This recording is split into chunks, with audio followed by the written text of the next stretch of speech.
আসসালামু আলাইকুম viewers, welcome back to my channel. Hopefully আপনারা সবাই ভালো আছেন। আজকে আমি আপনাদের সাথে শেয়ার করব মজাদার সবুজ শাক ভাজির রেসিপি।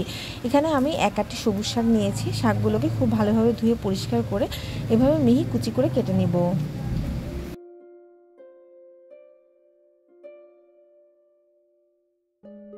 শাকগুলো অবশ্যই আপনারা খুব ভালোভাবে পানিতে ধুয়ে নেবেন, তারপর এভাবে কুচি করবেন। এতে করে শাকের ভেতরে সমস্ত পুষ্টিগুণগুলো বিদ্যমান থাকবে।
শাকগুলো এবার আমি একটি পাত্রে নিয়ে নিয়েছি। এবার এর মধ্যে দিয়ে দিব একটি মাঝারি সাইজের পেঁয়াজ কুচি, 4 থেকে 5টি কাঁচামরিচ এবং হাফ রসুন কুচি।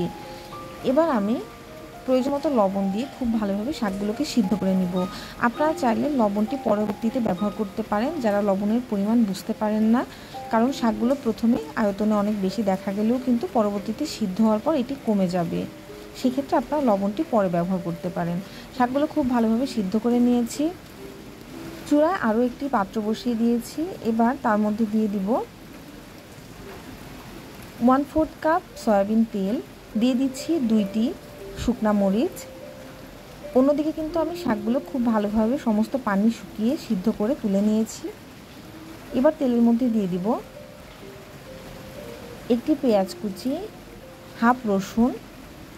খুব ভালোভাবে রসুন, পেঁয়াজ এবং কাঁচামরিচগুলোকে আমি লালচে বাদামি করে ভেজে নেব।